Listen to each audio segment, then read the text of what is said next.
kutumia. Nataka tu kuambia hivi, if anything happens to me, if anything really happens to me, cause sioni kama hata December nitafika. Nimechoka. Nataka tu nilale peacefully kwa nyumba yangu. Muambie wakuje mwili wangu. Nimechoka na wameachieve Kenya walikuwa nataka. Wakujie tu mwili. Wakule kama watataka ama wafanyie Kenya watataka. Na wewe Zack, Mungu atakulipisha. Malama niko nazo, madawa nimemeza, ni Mungu anajua. Doc is not the doc you people know. Hiki tu hata sijaisema kwa mtandao. So after nimepigwa, mtoto ataki, hata tukikula mtoto anajifungia bedroom. Mimi napenda tunakula meza moja.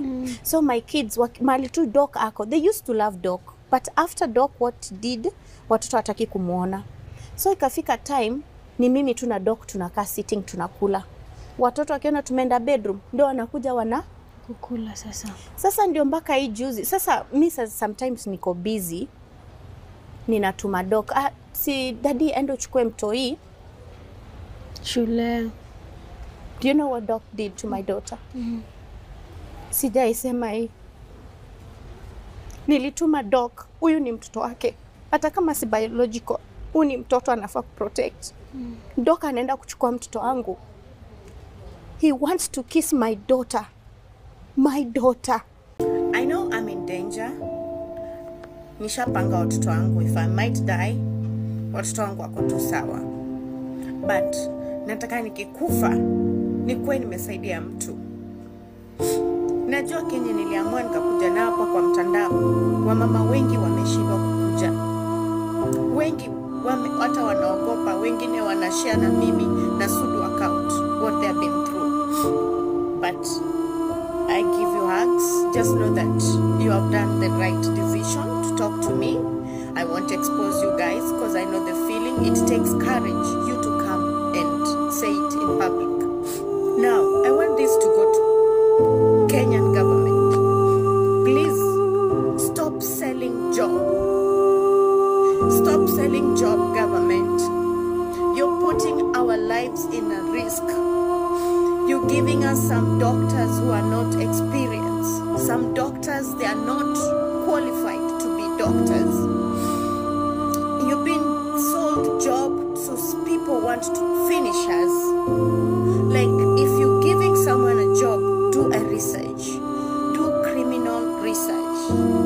Like the man I was living with, he has criminal case in the police station. The criminal case, it is about medical issues. So he used to inject the ex-wife because he's a narcissist, and I'm going to say it and I'm going to say it again because he's ready to kill me. Because he's a narcissist, he brainwashed that lady and the lady withdrew the case. The same thing he did to me. So please, government of Kenya, before you give someone job, do a research. Know the kind of person you're putting in this hospital. You're putting some of them, they're murderers. They want to finish us.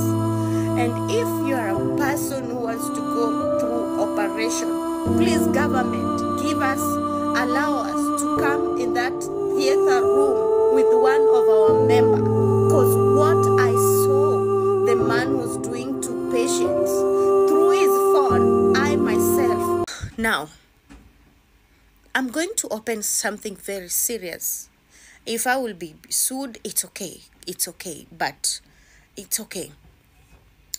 Now, if you have been his patient, kama umekuwa mgonjwa wake, kama ushaitibiwa na yeye ama ukafanyiwa operation, sana sana kuna mtu ashaifanyiwa operation ya family planning ilipotea, ukaenda kutolewa.